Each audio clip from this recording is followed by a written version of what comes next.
Oh, what was the sad face for? Or was that just unintentional? I didn't know.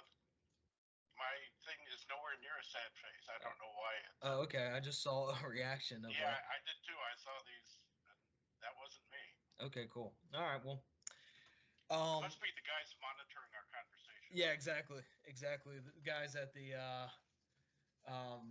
what is it? NSA. There you go.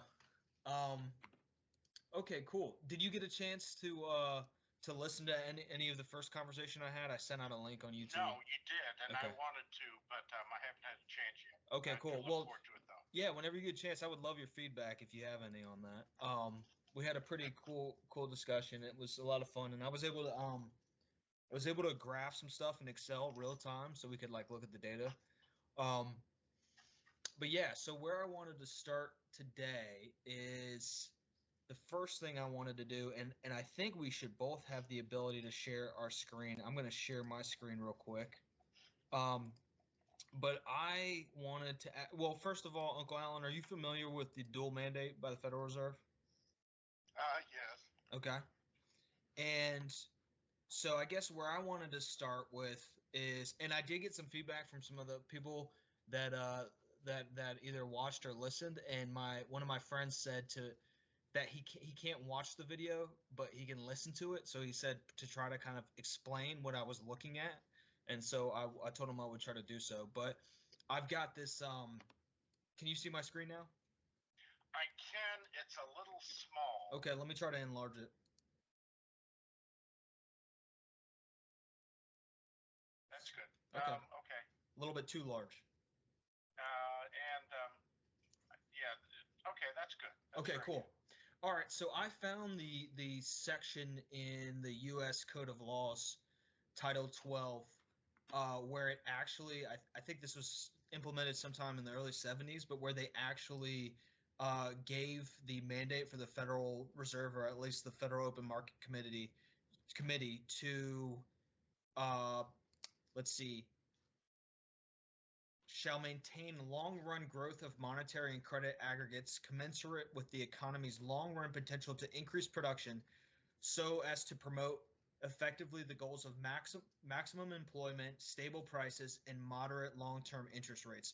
And I guess really stable prices and moderate long-term interest rates get grouped into one of the mandates, and then full employment is the other mandate. So that's what's commonly referred to as the dual mandate. So the first thing I was going to ask you is, do you agree with the goal set forth by the U.S. Congress? Do you even think that's a good goal to have? Well, in the first place, that's not why the Federal Reserve was created over 100 years ago. It was created over 100 years ago to make sure that the currency, what would happen was that you would have large amounts of liquidity in certain parts of the country, and liquidity would dry up in other parts of the country. And so the rationale behind the Federal Reserve was to get it to where each of the regional banks would direct operations of their banks and, engage in lending and whatnot, so that the liquidity would be more consistent nationwide. What would happen in the back before the Federal Reserve, a lot of the currency in the U.S. were actually bank notes. And I don't know if you've ever seen any of these, but the First National Bank of Little Rock would issue a $10 bill, and they'd have to have at least $2 in gold or silver, or other debt instruments to back it.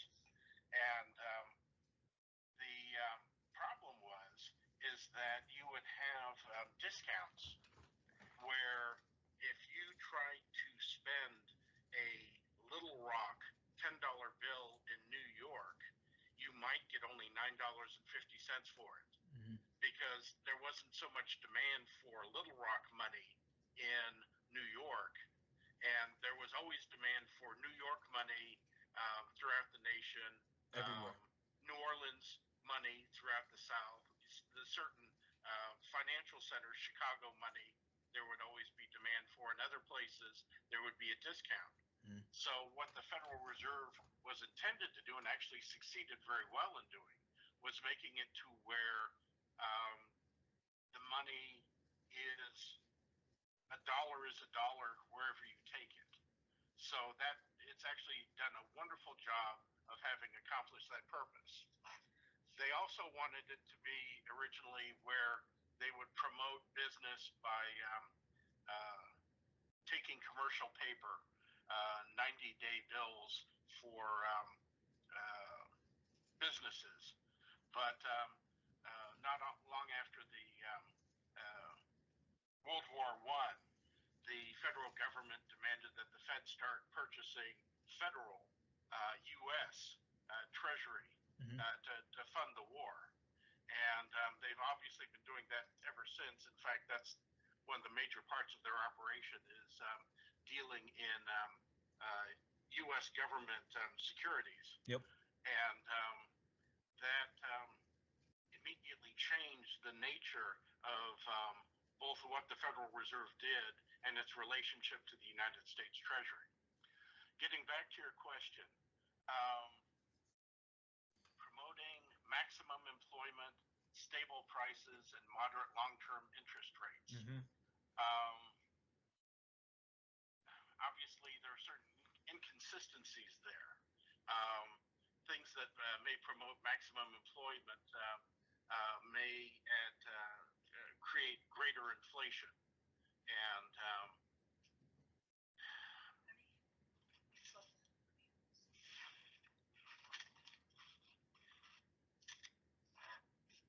yeah, is it from the Bible? Jesus said you can't serve two masters?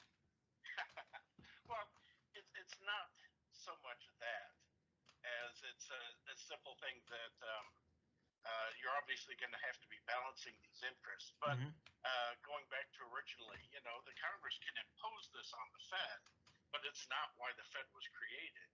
And I don't know that it really makes sense for them to be setting forth these goals for the federal operations, the Federal Reserve operations. So Okay. I would have to say I probably oppose these goals. But as to what the Federal Reserve should be doing, I would say that, as I suggested before, what it was originally created to do was to make sure that there was a stable and consistent currency within the United States. And I think that should be the goal, and not trying to promote other public interests that the Congress may come up with. Okay. All right. So, and the reason I started here is because when we were going back and forth about what we should discuss, you said you didn't, when you wanted to talk about economics, you wanted to really discuss what the Federal Reserve banks, the Federal Reserve in the United States, but also these central banks across the world are doing to their currencies. And where I was gonna go with that is, if I think what the Fed has done to the dollar and what the Fed has done with monetary easing and QE, I think they make sense in light of the goals or the mandate that the Fed has. But I didn't want to start arguing about what the Fed has done to try to achieve these goals if we disagreed even before that on whether or not the Fed should have this goal in the first place, if that makes sense. Oh, absolutely. But let me point out that what the Federal Reserve has done is it has destroyed a dollar in 1913, or a dollar today is worth like 1% of what a dollar was in 1913 when it was created. That's the amount of inflation that's taken place over the last 100+ years. And they actually intend to the value of the dollar. You broke up there for a second. They intend to do what? To consistently reduce the value of the dollar as time goes on. Yeah. A target of 2% inflation. Yep. Yeah, without any concern for the fact that it may go beyond that. They want it to even out at 2%. So if it's 5 or 7% for a while, evidently that would not bother them. But okay, let me play Angel's advocate here. Sure. No, absolutely. Okay, you're making the argument that they have destroyed the value of the dollar. If you look at what a dollar, the purchasing power of a dollar, 100 years ago versus today. But isn't that a moot point if wages are growing at a rate that's equal to or greater than the inflation of the erosion of the dollar value? Okay. Henry Ford paid his workers, what was it, $5 a week or $5 a day? I think was it $5 a week? That he had this big thing where he wanted his own auto workers to be able to afford the cars that he was manufacturing. Let me see if I can come up with that. Give me a second.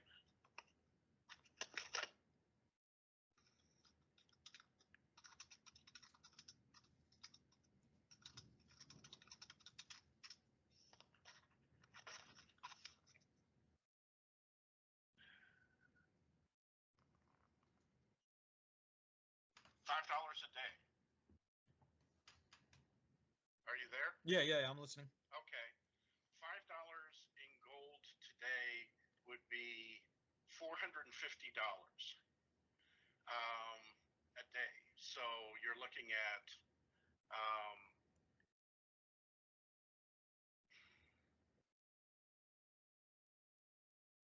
$2,250 a week, or over $100,000 a year. I don't know that car manufacturers, that employees of the car manufacturers are earning $2,250 a week. Nominally, I'll agree with you that as the purchasing power of the dollar is decreased, the number of dollars being paid is increased. But I think it's pretty clear that the purchasing power for the working man has dramatically dropped since the creation of the Federal Reserve. Well, I mean, I don't know if it's a fair comparison to compare assembly line workers at Ford factory to the same role today, just because like there are software engineers that are making the equivalent of that. But those are white collar jobs, not blue collar jobs. Yeah, that's fair. I don't know enough about the turn of the century to know what were even white collar jobs at that time. But let's do this. Let's go ahead and just look at. Do you feel comfortable looking at like Fred data, like the CPI index and stuff like that? Okay, cool. I love Fred data. Okay, cool. All right, well, we're in agreement there.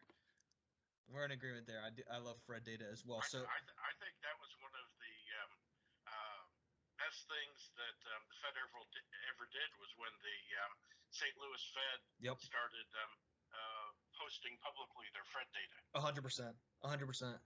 And because it adds transparency. Even if you don't agree with the methodology, at least you have something to point to. But no, I'm with you. I love it too. Okay, so I've already got CPI up, and I know there are a lot of people have concerns about CPI, the way that it's measures certain goods. Like, so for instance, rent is estimated rent. They survey households and see what the equivalent of what they would charge if they were renting versus what they would charge themselves if they were renting the home that they own. How that has any reality.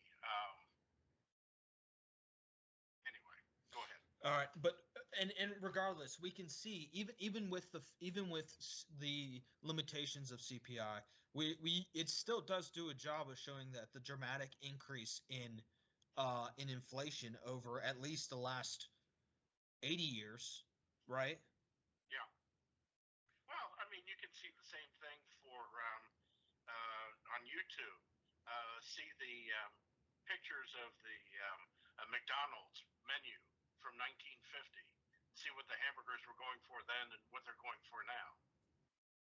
Okay, and let's do that. That's what I'm saying. Okay, what I want to do is you can add, what's great about Fred too is you can overlay charts. So let's look at wage.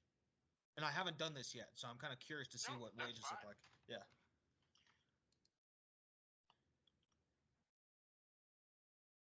So I'm going to go add line.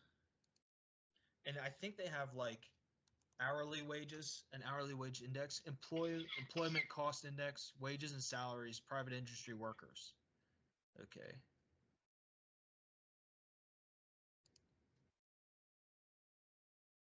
And some of these obviously go back further than others.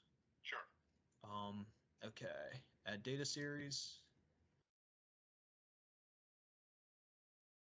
Okay. Edit lines. All right. There's our wage index. Okay. Employment cost index, wages and salaries, private industry workers. 2005 to 100 seasonally adjusted.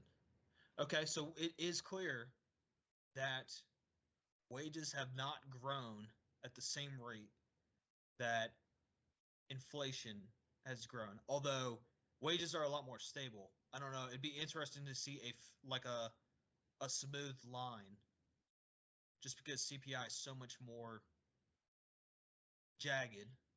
But would you agree that this is evidence that the Federal Reserve is not protecting the value of the dollar and that the working man is being harmed thereby?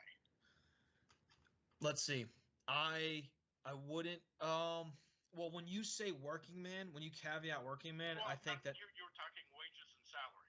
Yeah. Well, okay, one of the things I wanted to point out though is one of the major factors in here, like one of the major factors in CPI is are things like home prices, right? Like rent as flawed as it might be is captured in here, okay? But the home also represents an asset for people. So if that is going up over time, that's not, although it's a cost, it's also an asset for the person. So it works in that person's favor too. It allows them to do things like sell their home and retire, or they can get the equity out of the home. So part of what's captured in here, if we also looked at like the S&P 500 or Case-Shiller home price index, we would also see that increase dramatically over time. And those are the things that affect worker value. I mean, I think that they would more significantly increase than CPI. Yeah, I definitely. don't know about the S&P, but certainly the Case-Shiller home price index, because I think that the whole what rent would you charge yourself for the home that you own dynamic is kind of bizarre and doesn't really have much empirical reality to it. I mean, you're asking someone's opinion, in essence, of something that has no real world purpose. But asset inflation benefits, as we've seen. You've heard the whole thing about the since 2008 to where all of the benefit from the asset inflation that's taken place since 2009 has been received by the wealthiest and not by the average American. Yeah, but are you and I the average Americans? We're probably better off than average. Okay, that's fair. That's fair, but we're definitely closer to middle class than the 1%. Would you agree with that?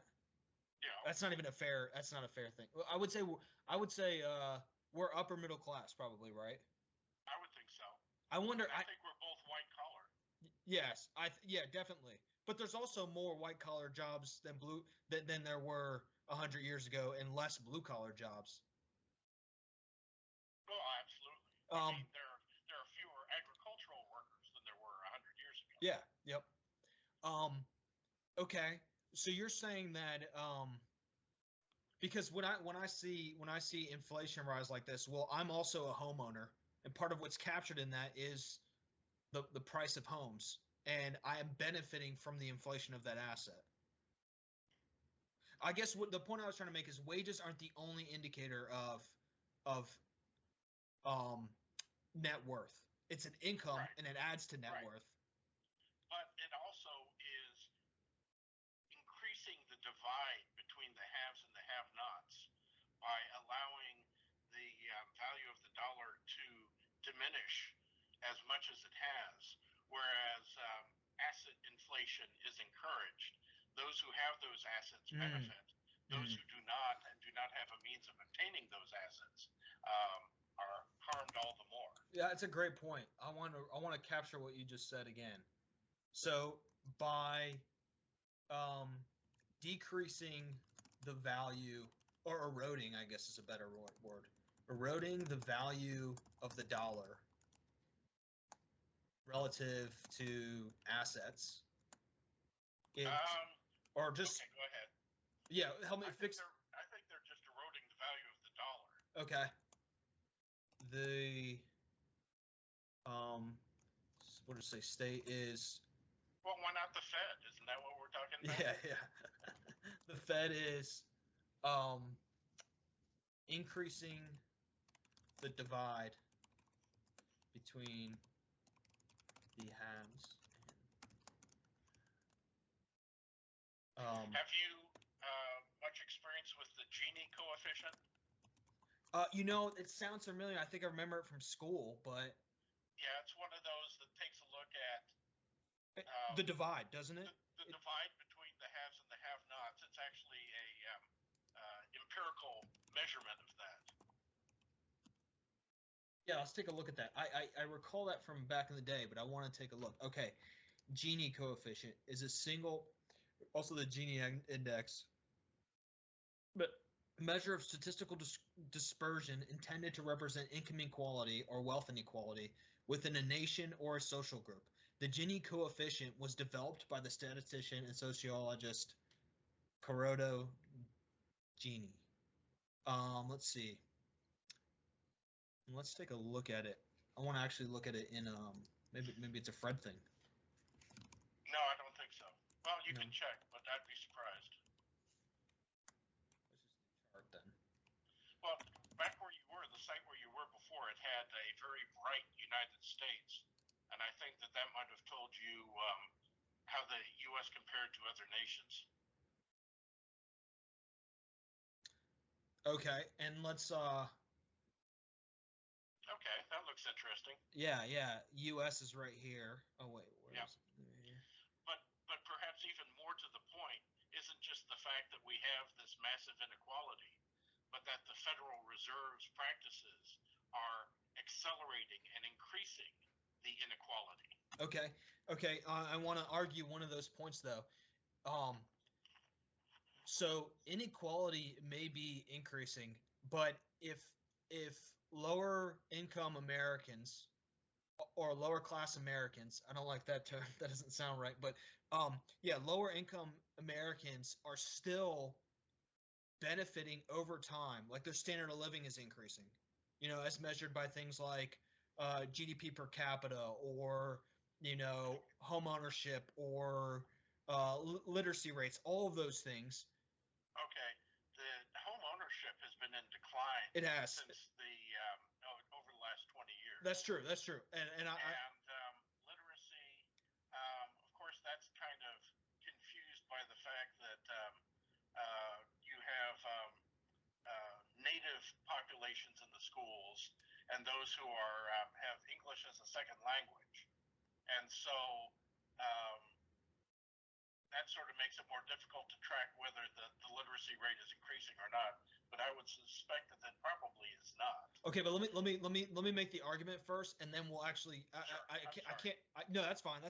I don't have the data points fleshed out, but the point I'm trying to make is a rising tide lifts all ships. So even if the divide is growing, if the overall living standard for all Americans is increasing over time, does that divide matter? Well, I don't accept the premise. I don't think that the living standard of Americans has been increasing over the last 60 years. Okay, let's look at that then. So one of the ways you can measure that is GDP per capita. I understand, but GDP includes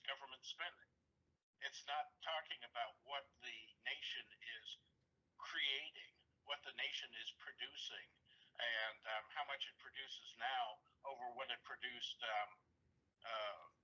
50 or 60 years ago. GDP was created by the FDR administration to try and come up with a means of convincing the American people that the economy was improving. But as to the basis behind it, to the extent that it actually captures the standard of living within a nation, I question how effective it is. Okay, but part of GDP is the money we spend on the military. Yeah, no, that's true. And I mean, we may be spending trillions of dollars on the military. I don't see where that makes us where that improves anyone's standard of living who doesn't work for a Beltway bandit. Yeah, I mean, that's part of it, though. It's, I mean, just because something is included doesn't negate the whole. Also, you can separate out the factors of GDP. You can remove, there's like CIGSN minus X. So it's like you've got net imports, you've got government spending, you've got private sector spending, and then you've got consumer spending. And you can separate out, those components. We could just look at like consumer spending. That'd be fine, but if we've got inflation, isn't consumer spending going to increase? It is. Does that mean that the standard of living is increasing? No, not necessarily. Okay, let me go back to one thing though. They have proven though that countries, and if we, like, for standard of living, you can actually look at things like infant mortality rate. Oh, absolutely. Yeah, you can look at things like literally the health of a country, and they have shown that those things are correlated with GDP. Obviously, countries that have higher GDP per capita, more productive countries have lower infant mortality rates, lower maternal mortality rates. They have longer living ages of their population, life expectancy. They have higher literacy rates. So I would say they are correlated to that effect, and we can look at that. But what would be a good measure of the standard of living that we could look at?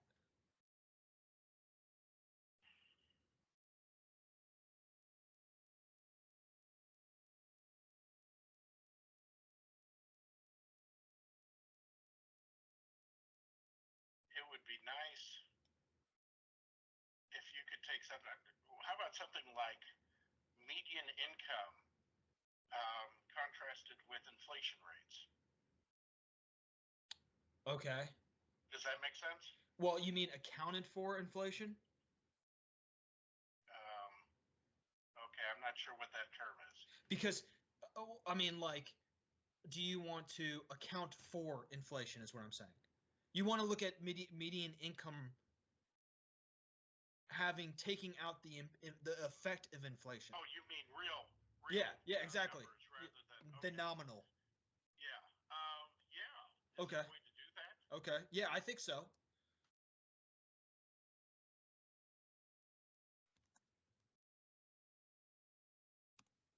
you familiar with shadow stats? No. There's a guy who's an economist who takes the methodology that was used in 1980 for tracking inflation. Does not include all the hedonic adjustments that have been made since then. And he posts his own inflation rates based upon the methodology that was used in 1980. Unsurprisingly, his numbers are much higher than the CPI. Yeah. I've heard criticisms of the hedonic adjustments, and also just the proportion that the basket accounts for. Like, I think they haven't made an adjustment for healthcare spending. It's been a while since I looked at it, but in recent years, healthcare spending has been like upwards of like 30 to 40% of consumer household spending. It's also the leading cause of bankruptcy. Ooh, okay, wow, yeah. But here's your real median household income in the United States, and Interesting. yeah, it's definitely, it's probably more upward sloping than you would have guessed, but for me it's less than I would have suspected. I would have thought, and there's definitely major drops. I want to overlay this with CPI and see if, well, there wouldn't be a growth there. These look like, oh, these are financial crises. You've got .com, no, this would be .com bubble. Right. This would be the housing crisis. This is COVID. What was the early 90s? Savings and loans? Early 90s, huh? I was thinking that might have been 80, 81. Yeah, there was a recession in the early 90s. Okay. But overall, and yeah, that would have been the S&P crisis. Okay. Yeah, so what are your thoughts overall, just looking at this trend?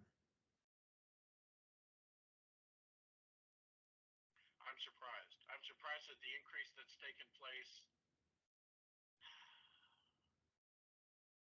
since I really can't read the numbers, but I'm guessing that's probably 2011 or something. Yeah, 2012. Yep. Yeah, because I'm not seeing that in the lives of I've actually much more fortunate being white collar than a lot of the people around me, but I'm not seeing at all this kind of improvement in median income among the people that I live with here in this area. Now, of course, this is not DC, this is not San Francisco. Yeah. And this is nationwide. This is not local. Yeah. It's not, what you have is not a true random sample, but it's still important. All we're seeing is steady decreases, even among the white collar.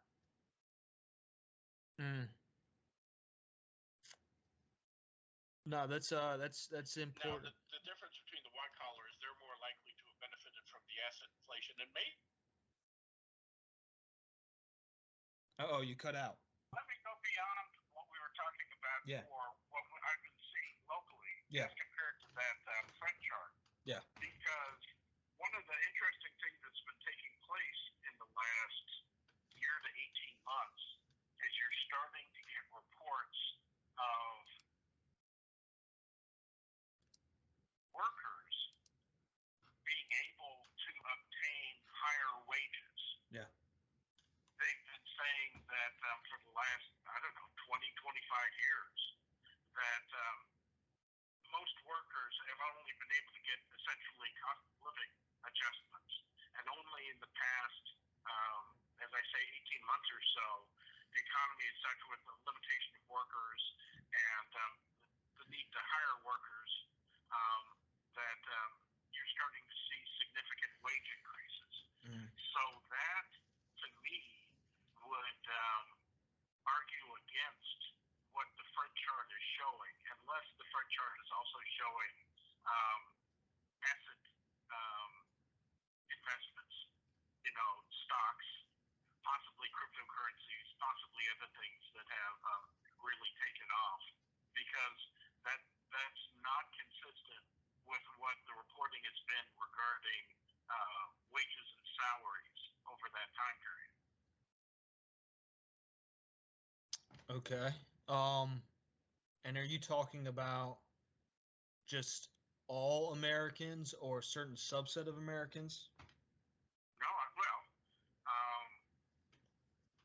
gosh.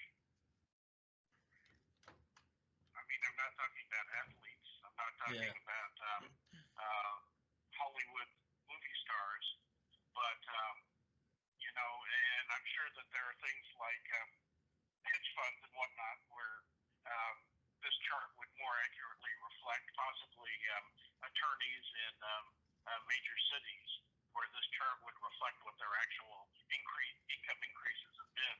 But I would say for the bulk of the American workforce, they have not seen anything like the kind of increase in wages or salaries that are reflected in that front chart.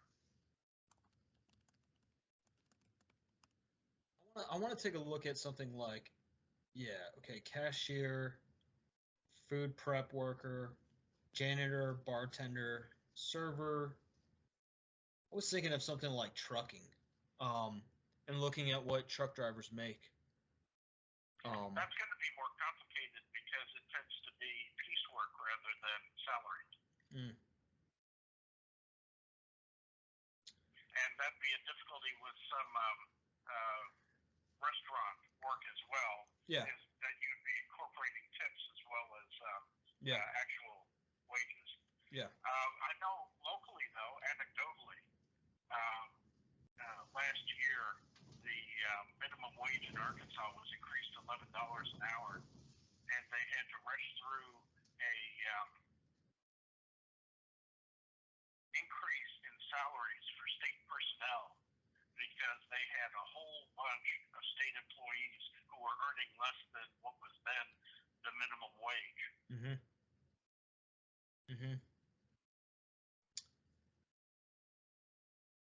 Okay, so going back to your argument. So you would say you anecdotally at least, and maybe even based on what you read, but you don't think this chart is representative of what it's portending to represent, or? Well, I'm not saying that. I'm saying household income is not defined. If we're talking wages and salaries, that does not reflect the experience of increases in wages and salaries for most of the American workforce. If household income is including investments, then it makes a lot more sense to me. Well, it'd only be including investments that pay income, like dividend stocks or the like. It's not gonna include capital appreciation on those assets. What if the investments were sold? Then that would be income. Yeah, that's true. That's true. Let's take a look at what it actually includes.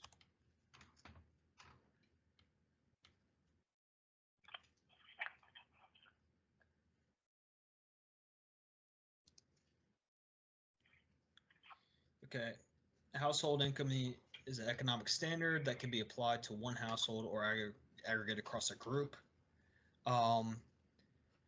The key measure of household income is median income, at which half of households have income above that level and half below.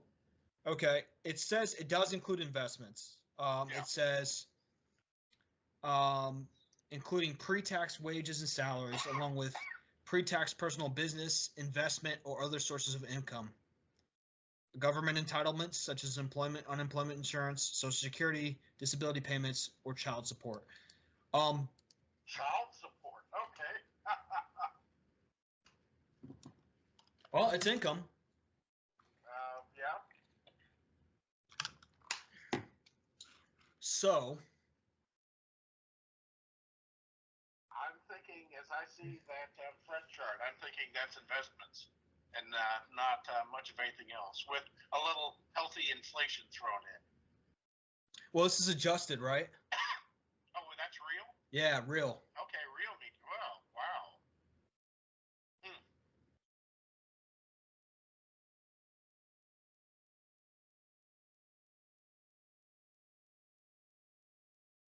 That's why I think it would be important to look at the actual makeup of the workforce, because even if you have small populations of professions, if they're growing at a substantial rate, well, it's median, so that wouldn't affect that. Mm-hmm.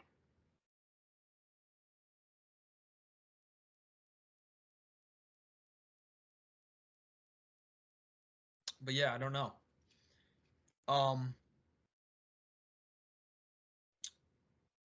Trying to think of where to go from here. I think the Fed's doing a lousy job. Okay.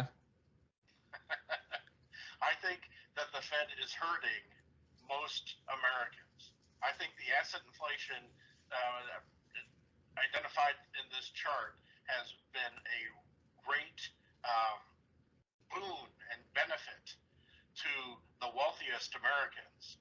But I think for most of the American people, they are being failed by the Fed. Okay, this chart would disagree with you, but I I still. Also, what about when you say the Fed is doing a terrible job? What about employment? So let me throw out another argument. Even if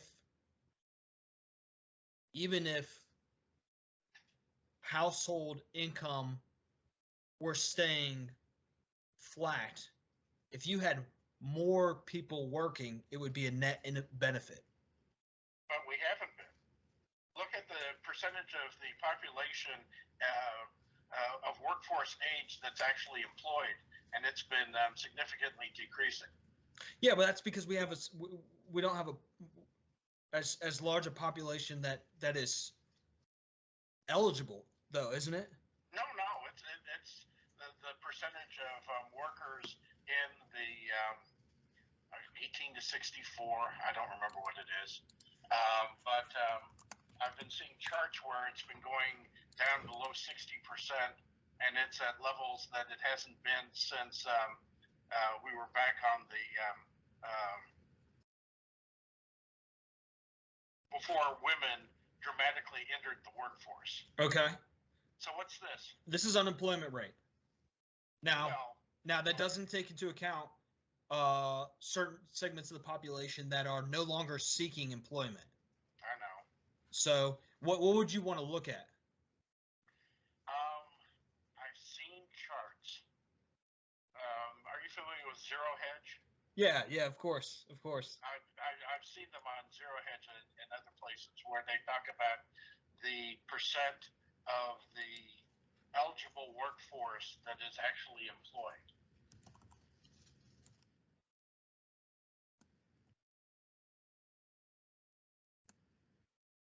First, I just want to look at eligible workforce U.S.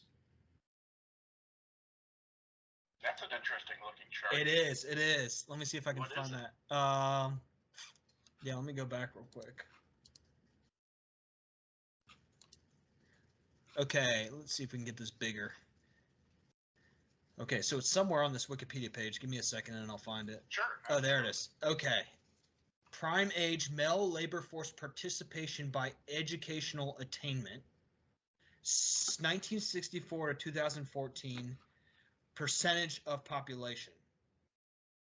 This is pretty fascinating. So it is, but I don't think it's what we're talking about. It's not. This is basically saying that more educated people have higher participation rates in the workforce since 1964. And that could just be because there's more and more jobs that are requiring higher education. I don't know if it's I don't know. And it's 25 to 54 years old, which is interesting. Yeah, you're right. Well, that's the age between high school and I don't know. I guess you'd be out of people retired at 54. Yeah, no, I don't. Although your grandfather was. Oh, really? Yeah, he retired at 55 from the feds. I didn't know that. That's one way that our well, never mind. I was going to say that the quality of life is not improved. Well, a lot of people choose. Well, maybe I shouldn't say choose to stay in the workforce, but like Grandpa Art, was he? I've noticed with some people that end up retiring is they have all this time on their hands. They've spent the last 40, 50 years in the workforce, and they don't know what to do with themselves. And some people have kind of like this existential crisis when they approach retirement, and then they hold off. I'm happy to have this conversation with you. I'd rather it wasn't part of the. Yeah. Okay. We'll do that another time. Well, let's come back to this, sure. Uncle Alan. So this is showing unemployment, total job openings, non-farm, and quits, total non-farm. So, and this may not be. It just looked interesting, so I figured I would click on it. Sure. Unemployment level obviously is decreased. It looks like. It definitely looks like we have more jobs.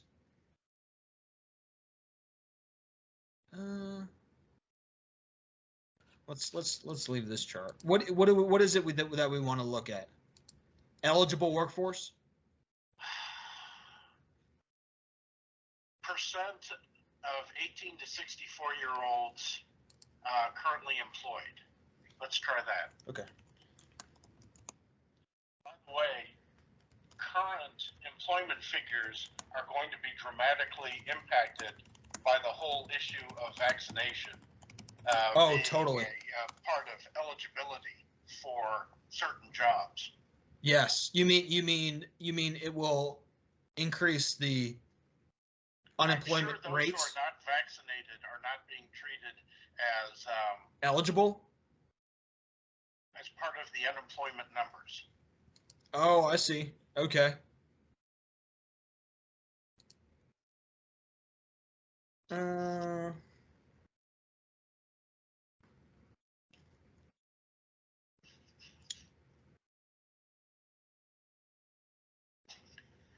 Let me see if I can find it.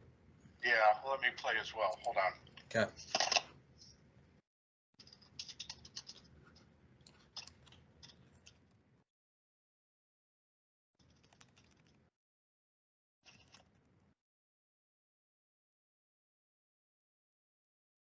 Sometimes a different search engine will also impact the results.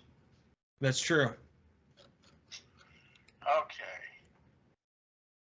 This is 2019.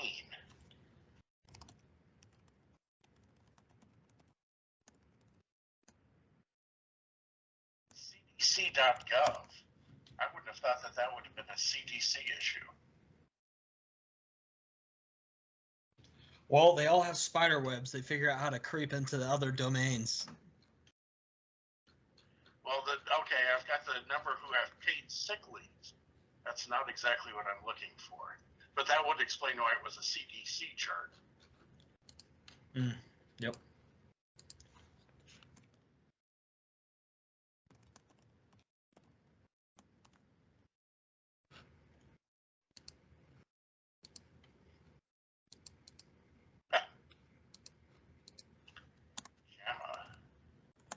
Percentage of employed adults 18 to 64 who had carpal tunnel syndrome.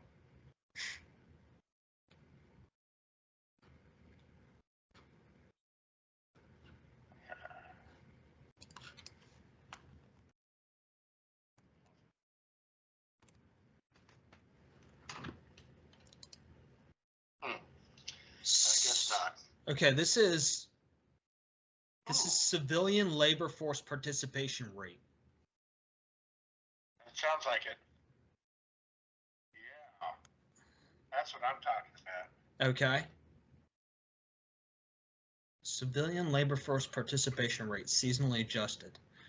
But couldn't a lot of this be just representative of demographics of like the baby boomers retiring? No, because it's the participation rate. Oh, I see what you're saying. Yeah. You're saying these are 18 to 64-year-olds who have retired because for whatever reason. I just mean that like they're still part of the civilian population, but they're no longer participating. Right. So I would just saying this is because of retirement. No, I'm just saying that okay, the percentage is going down over time. I'm just trying to provide what could be an explanation for that. Or would they not be? Would they not be? If you're retiring, does that mean you're no longer counted in the denominator? I would expect so. Okay. That this is the number of those of that age who are not working.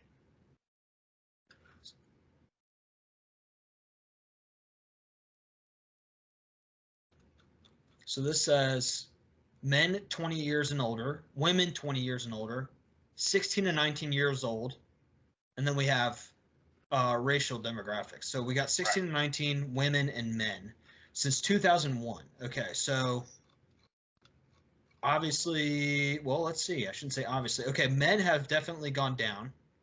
Right. From a high of 76.5 to... Well, just from a start of 76.5.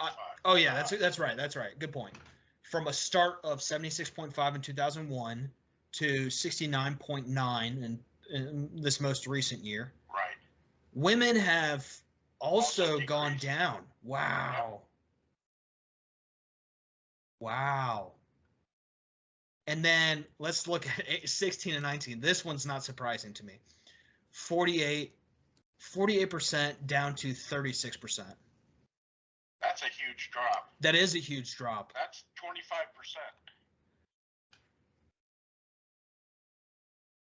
No, it's not. Oh yeah. Okay. Percentage. I see what you're saying. Yeah. Yeah. A percent of a percent. But yeah. 48. Gosh. Okay.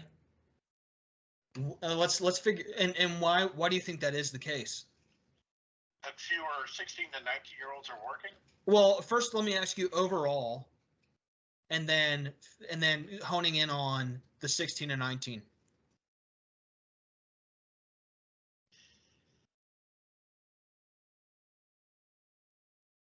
I don't know.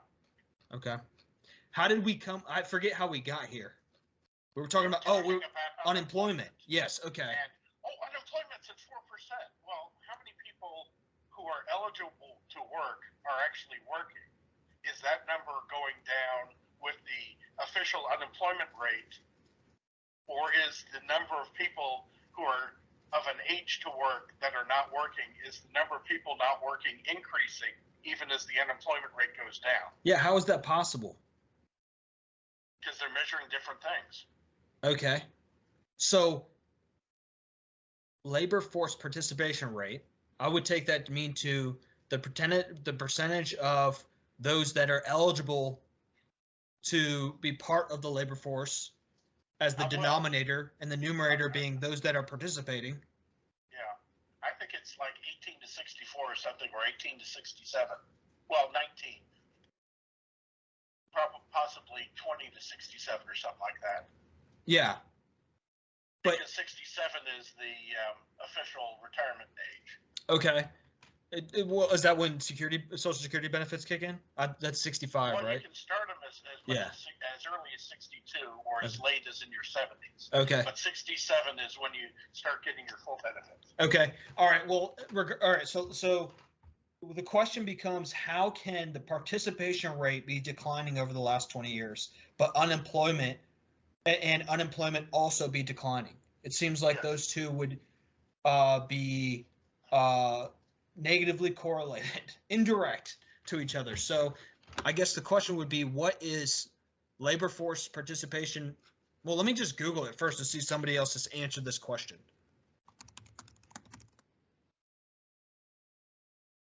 Let me interject that while the Fed may point to the official unemployment rate as evidence of their success in meeting their obligation, I would view the labor force participation rate as being a better measure of their success or failure.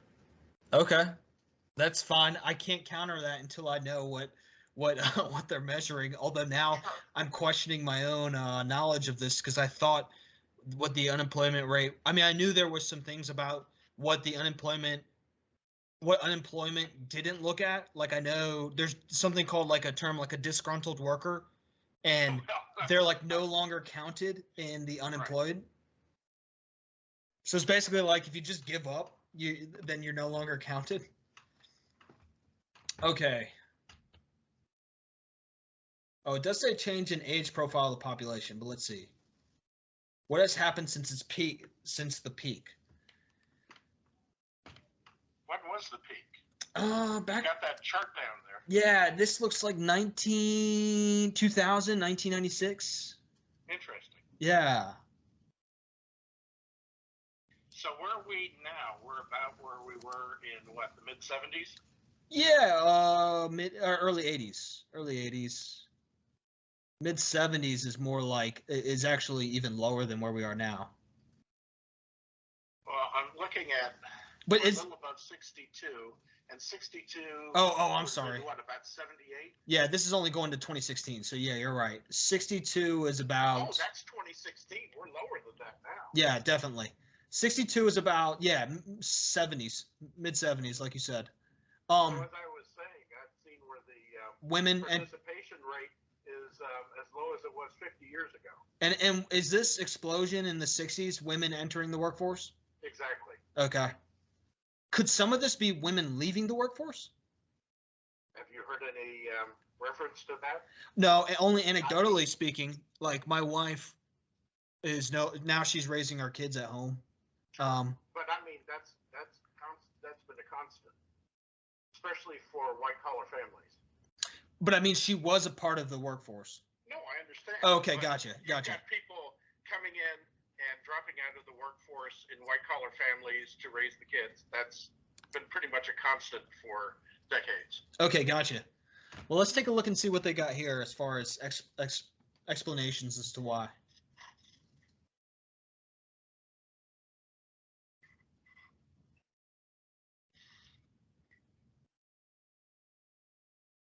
I'm going to put this link in the chat and send it to you real quick. Do you mind if I run to the restroom and fill up my water? Okay, I'll be right back. Sure.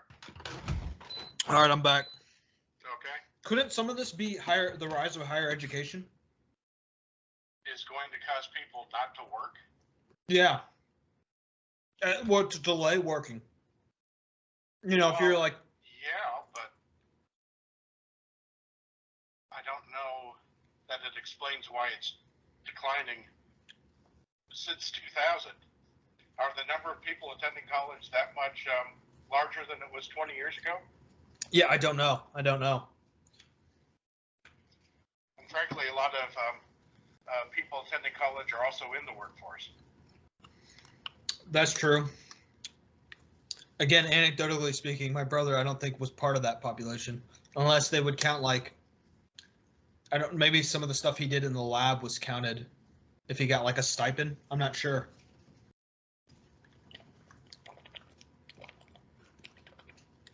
All right, it says the age distribution of the population can strongly influence the overall labor force participation. Figure 2 shows the change in civilian non-institutional population by major age groups since 1948.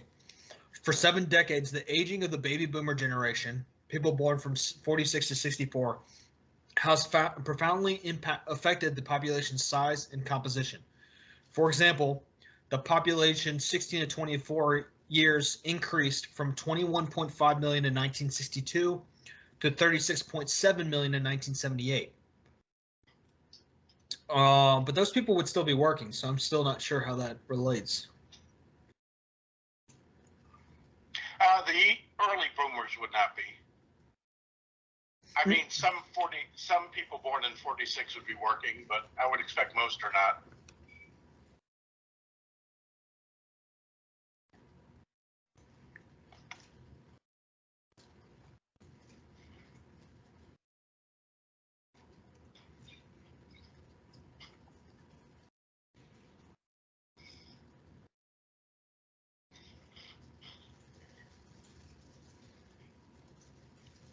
Okay, the aging of the population has put downward pressure on the overall population. It says, in 2001, people 55 years and older made up 27% of the total population. By 2015, they composed 35%. Okay, that makes sense. Employment to population ratio, unemployment, and labor force. And they said in 2010, the U.S. had a 66.7 unemployment to population ratio, 9.5% unemployment rate, and 64.4% labor force participation rate. From what I understand, employment to population ratio only includes people's ages 16 to 65, thus no kids or pensioners. Does this mean, according to the 2010 employment to population ratio, 33% of adults did not work? If so, why is the unemployment ratio 9.5% instead of 33%? And then the number one answer down here says, the employment to population ratio mentioned takes into account the whole population. The labor force participation rate only includes people who can work, which doesn't include children. The unemployment rate of 9.5% you see is the percentage of people who are unemployed, looking for a job in the labor force. So it takes the labor force explained above, but cuts out the people who have no interest in working, are in school or the military, or have retired.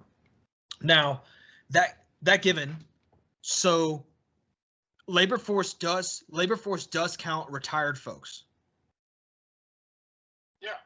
Okay, so if you have an increase in retirees, you're going to see a decrease in labor force participation.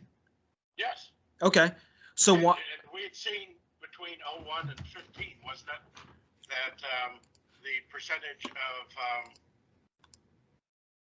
older workers in the labor force was one of the factors that was causing it to decrease. Yeah. So, but going back to what you said in the chat, why do you think that's a better metric than unemployment, though? Discouraged workers. Uh,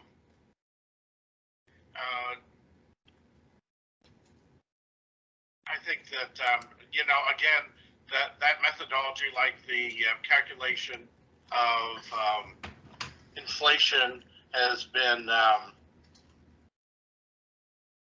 manipulated over the last 40 years. Okay. All right. So overall, I want to get back to what you stated earlier, is the Fed has done a poor job at, would you say the Fed has done a poor job at its stated mandates or its goals of price stability and full employment? I question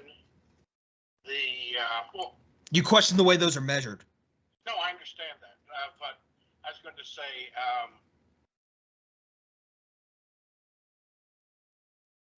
I think it's done a poor job on both. Again, partly through the measurements. I think a more stable dollar would have been far more beneficial to the American people in general than the product of the Fed's policies. Okay, and by that you mean who would have benefited? Let me ask you that. Everyone, including the wealthiest Americans. Well, that's true. They would have benefited less, whereas most Americans would have benefited more. But when you've got a strong, stable currency, dollar in our instance, it makes things much easier to plan. It, you put money away and it's going to retain its value. You don't have to worry about how much the dollar today is going to be worth 5 years from now, or the extent to which. Are you familiar with negative real rates? Yeah, don't some European banks, central banks? Well, no, that's not real. That's nominal. Oh, okay. Negative nominal rates. Okay. Negative real rates. Inflation is 7%. The 10-year T-bill is paying out 1.6%. The real negative rate is 5.4%. Okay. So even though nominally you're getting your money back and a little more. Yeah. Prices are rising faster than the interest you're getting paid. And that hurts the savers. That hurts those who are not benefiting from inside trading or other manipulations of the markets that we have. And, you're going to have less to live on. You're going to have less to hand down to your children and grandchildren. I think that the Fed has done a very poor job of protecting the value of the dollar in the years since it was created. Okay, and that's in spite of the median household income we saw rising in Right. Okay. Although I must confess that I find that to be surprising, a remarkable chart, but I don't know how many of the American people are really feeling that dynamic in their lives. Yeah. And of course, that's entirely speculative. I don't know how you could empirically measure that. Yeah. I mean, you would have to know the makeup of the U.S. workforce and the distribution of earners. But Well, which I'm assuming that's beyond people who are salaried. That would include people who are living, retirees, investors. It'd run the whole gamut. yeah, but I would argue that they should be included. Right. Yeah. But you were talking about, in your response, you were talking about wage earners, and I was just saying that that chart was reflecting more than wage earners. Yeah. I mean, but without you and me, without knowing the actual breakup of Sure, what's included, right. It's all speculation, right? Yeah. But no, okay, cool. No, I think this has been a good conversation. I'm trying to think of where we could go with this next time if we had like a talk in a couple weeks. I think it'd be interesting to look at some of the jobs data. I mean, kind of like diving into median household income and seeing if there's some information kind of backing that, and we could look at like different jobs and what percentage of the population falls in those categories and what the growth in those wages have looked like over time. There was something else we've gotten cut off a couple times, so I've lost track of. There's been a couple times where I was like, "Oh, I want to ask more about that," and then I lost track of my thought without writing it down. Yeah, this has gone a little bit different than I thought it was going to go today, just because I thought you were going to make an argument for like hyperinflation, or I thought you were really going to dive into what the Fed has been doing lately with like the quantitative easing and how it would be really detrimental in the future. And I was going to point to the Fed's ability to like tighten rates or tighten up inflation by reducing rates or I'm sorry, increasing rates, therefore reducing and curbing inflation like Volcker did. But we didn't go that direction. So that they have that ability? Yeah, I do. You realize how much the federal debt has increased since 1980? Yeah, tremendously. And the debt servicing of the current debt, if numbers just went back to the median, let alone went above the median, would take a huge bite out of the federal budget.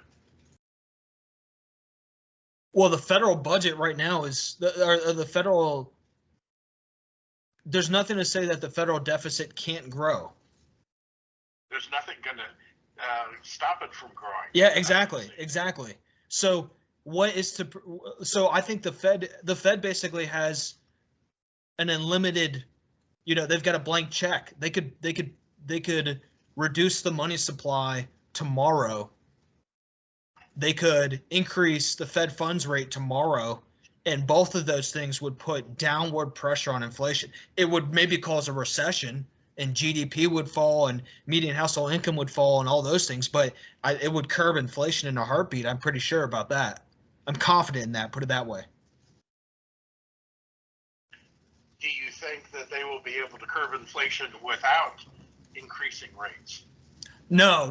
They're going to have to increase rates. I mean, Jerome Powell has already said that they will increase rates because they're trying to get ahead of the 8 ball as far as inflation is concerned. I thought I had a quote from the Journal earlier, but no, I know for sure they're going to increase rates. Let me show you one chart that I thought was kind of interesting in doing some research before we started talking. And again, sure. This was just me speculating on what you were going to try to argue and not what you actually did argue. But if we go to Fed funds rate, well, actually, we'll do I'm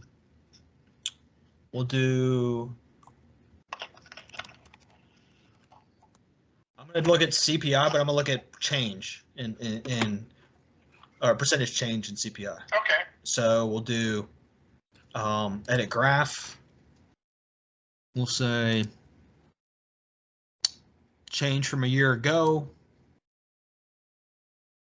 All right. And then I'm going to add a line, and I'm going to do federal funds rate. Add data series. And then I'm going to put it on a different axis. Here we go. Okay. All right. So blue line is change in CPI, Consumer Price Index. So increases, obviously, we view as inflation. Decreases would be not necessarily deflation, but a decreasing rate of inflation. So not growth in the rate. And red is the Fed's funds rate, which is one of the main tools that the Federal Open Market Committee does to kind of control the money supply. By increasing the Fed funds rate, they're increasing the cost of borrowing, they're reducing aggregate demand. Okay. I'm aware. I know. I'm also explaining in case anybody else listens to this, Alan. I'm sorry. Yeah, no, you're good. You're good. So what I see here is that each time the Fed starts to see, and it is a little bit lagged, but each time the Fed starts to see an increase in inflation, they start hiking up the Fed's funds rate, and it has the impact of reducing inflation.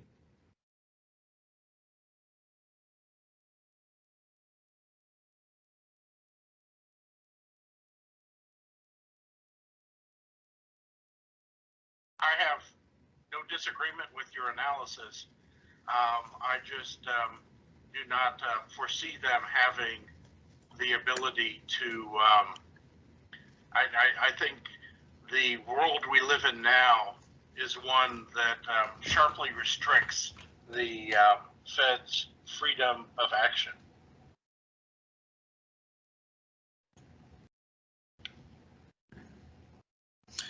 I'm curious how you can have that point of view after they just did like $2 trillion in quantitative easing or whatever it was, you know?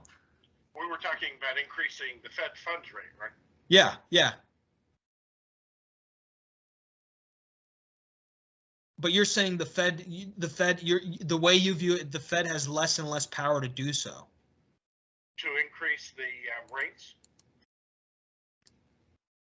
Yeah, I mean they increase the rates or decrease the rates through open market operations. So when the Fed, so for instance, and again, just explaining for people on the phone and trying to make sure I have it right. So earlier this year, I guess last year, in response to the pandemic, they did a bunch of what they call quantitative easing. And I want to do something while I'm talking about this. I'm going to bring up the money supply because we can actually look at and see the impact of quantitative easing. It's pretty astronomical. So we're going to say add line M1 money supply. And M1, I'm pretty sure just includes, okay, it may say in here what M1 includes. It includes like deposits at financial institutions. Let me remove the red line. Okay, so here's the money supply. Yeah. And we've got, I'm going to tighten this up. So Is that change in money supply? I don't think so. I think it's the actual money supply. Actually, no, it's baseline. Wait, no. Let me take a look. You may be right. Yeah, percentage of change from a year ago. I'm sorry. Yeah, I was going to say because I don't think they've decreased the money supply by whatever that chart was. Yeah, here you go. Here you go. Yeah, okay. Okay, yeah. So it's a decrease in the rate of increase. Exactly. A little scary. Okay, yeah. So the money supply went from 4 trillion in 2020 to, after the quantitative easing, 16 trillion. Yeah.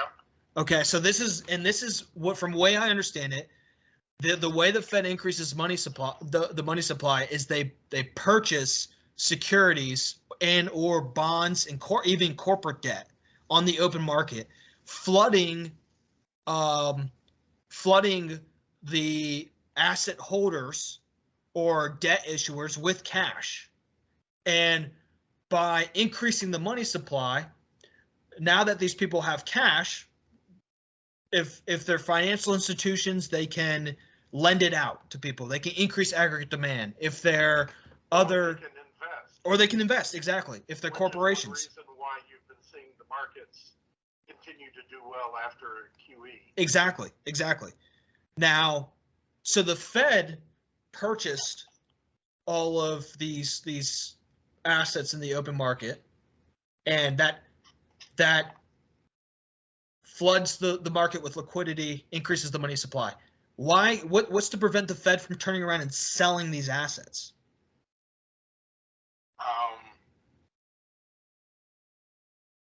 There has to be buyers, of course. They would be fearful of the impact on the economy of a reduction in money supply.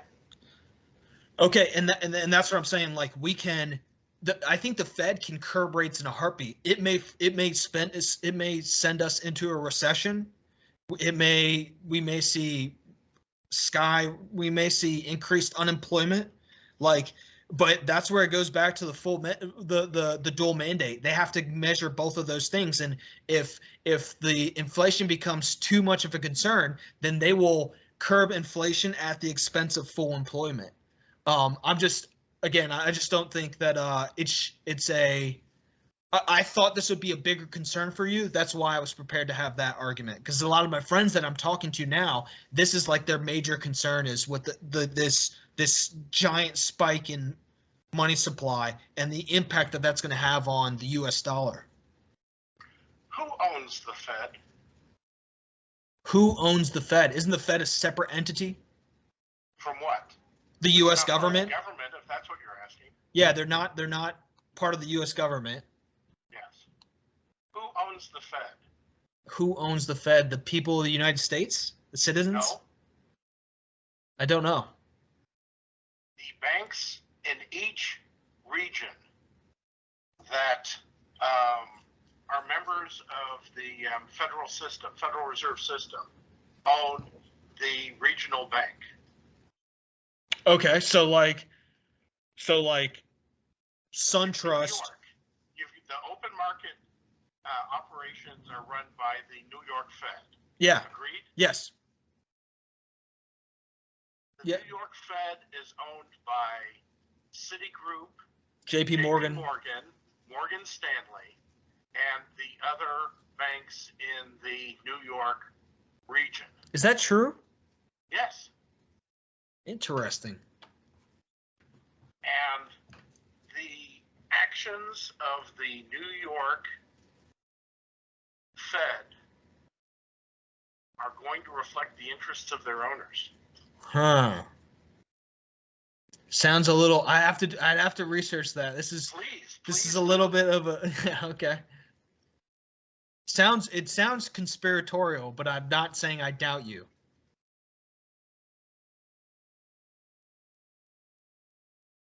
Now, I've heard some suggest that foreign banks with operations in the New York region are also eligible to be owners of the. I don't know if that's true or not. Yeah, that'd be a little concerning. The big reveal for year-end 2018, Citibank, the number one institution on the roster, held 87.9 million New York Federal Reserve Bank shares, or 42.8% of the total.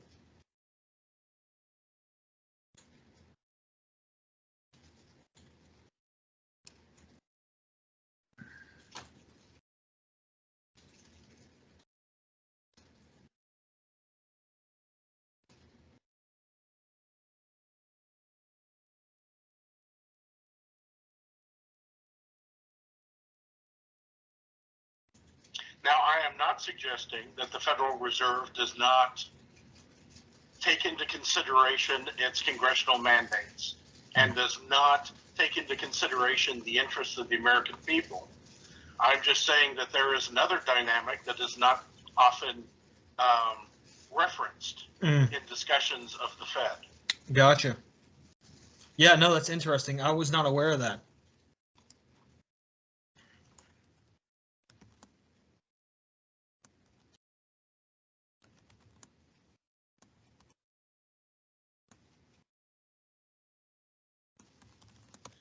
Interesting. Well, the regional bank is owned by Federal Reserve members in the region. Yeah, no, I got you. Citibank is the #1 institution on the roster for the New York Federal Reserve Bank. New York Federal Reserve Bank shares. And not every profit, every dollar of profit of the Fed goes to the federal treasury. There is a certain amount of money that is retained by the regional banks.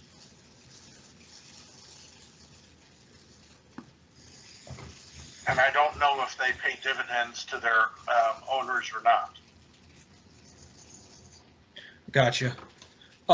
I think as a follow-up to this, Alan, one thing I'd like to kind of do is next time I want to maybe explore what would be the consequences if the Fed's only mandate was to what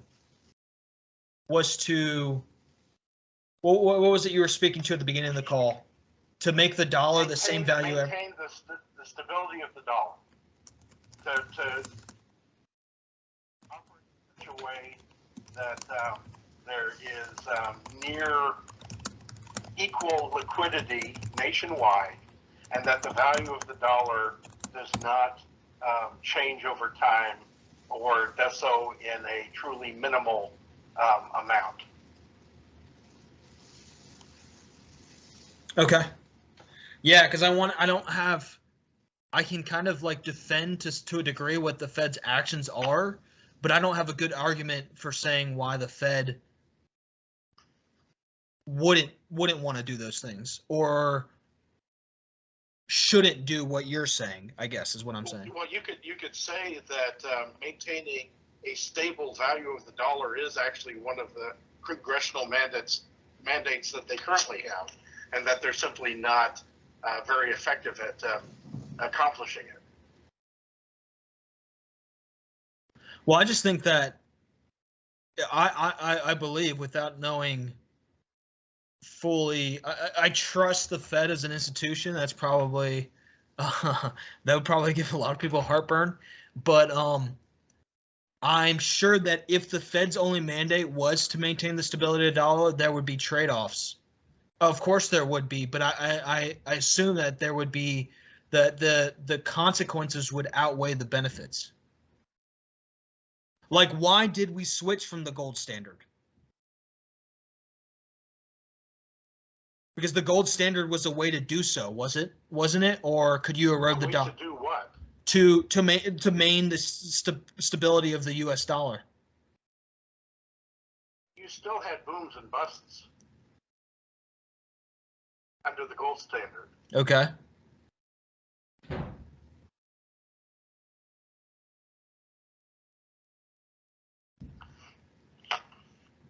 And also, I'm really looking to have that be our next discussion as to why did we leave the gold standard and what would it be like to return to it. Yeah, no. And that's fine. We don't have to have that conversation. I was trying to think of a time when the dollar was stable.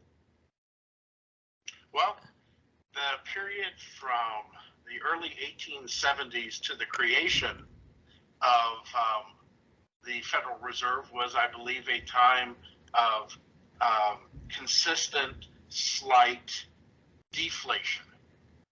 That is, the value of the dollar was consistently increasing, which stank if you were a debtor, but was of great benefit if you were an investor.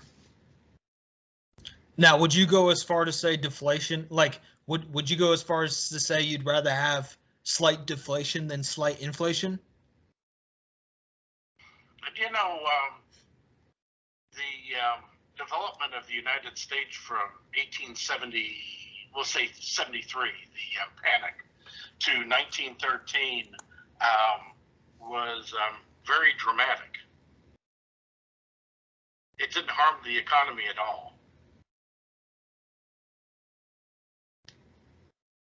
Okay, so you're saying even though we had deflation during that period, it did not derail or hurt the economy?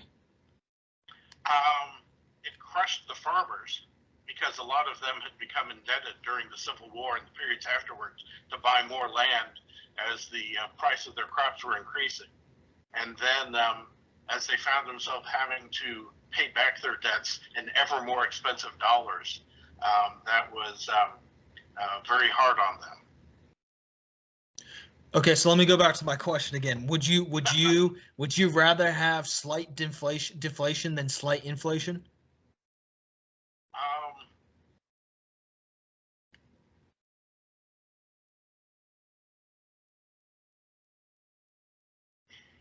I think that has to be no. Well, no, I'm going to say yeah. Well, in society today, yes. I mean, we're so heavily indebted, it would be crushing. If you're saying in a situation where you're starting a new country or something, I would say yes. I would prefer slight deflation because it's my understanding that's actually the natural course of events, is that as you develop technologies and as you discover and explore more things, then the general costs will be decreasing over time. Yeah, economies of scale. Well, yeah, the price of specialization steel was less in 1913 than it was in 1873. They developed a lot more technology. They improved the methodologies they had. You had economies of scale as well. And so it isn't even necessarily a matter of what I would like or wouldn't like. That's actually the way a healthy economy would function. Interesting. I got to think more about that. That's fascinating. I'm just curious to see. Yeah. Okay. So you're saying maybe if you were starting a new country, but it would not necessarily be a good thing in today. Because everyone's so in debt. Unless, well, another thing that's coming up. Have you heard of the Great Reset? Yeah, I've heard of that. I don't know what that is though. The World Economic Forum, Davos, is promoting the Great Reset, where one of the provisions of it that people are talking about is a massive debt jubilee. So debts are forgiven? Yes. If that were to occur, then I might go back to my preference for a slight deflation. But then the question is, debts are a liability to one person and an asset to someone else. Yeah. So when you wipe out the debt, who is losing their asset? Yeah. I mean, in most cases, it's the lending institutions, banks. Well, but then, how many people in the United States have savings bonds? Yeah, that's true. Yeah. So or investors. Debt was wiped out. Yeah. Then they would be leaving those, pension funds. Yeah, How exactly. would pension funds be affected by a debt jubilee? Yeah, well, insurance companies. Oh yeah, and what about the massive unemployment you would get? I mean, wouldn't these institutions have to fire the people the next day? They wouldn't be able to exist. What are we saying? The insurance companies and the banks? Yeah, exactly. Because I'm not sure that the auto companies would have to fire everyone. No. In fact, I'm sure that there'd be on the other hand, I say that, but I think a lot of the auto companies, a lot of their income comes from their financing of their own vehicles. Yep. General Motors. Yeah. Ford Motor Company. They maybe they would end up losing a lot of their the corporations as well, now that we're so highly financialized as an economy. Cool. Well, I don't know if we ended up in I might be more confused now or have more questions now, but that's a good thing. Yeah, I agree. What I want to do, I've got a list of topics. I want to send it to you and just see if there's any other topics that stand out to you that you'd find it fun to discuss. Absolutely. Cool. I've had great fun. I hope you have too. I have, and it's just great to hear from you. It's good to reconnect. Well, take care. All right, Uncle Alan. And I pray for you and your family every day. Oh, well, thank you. Thank you, sir. I appreciate you. Bye. Bye.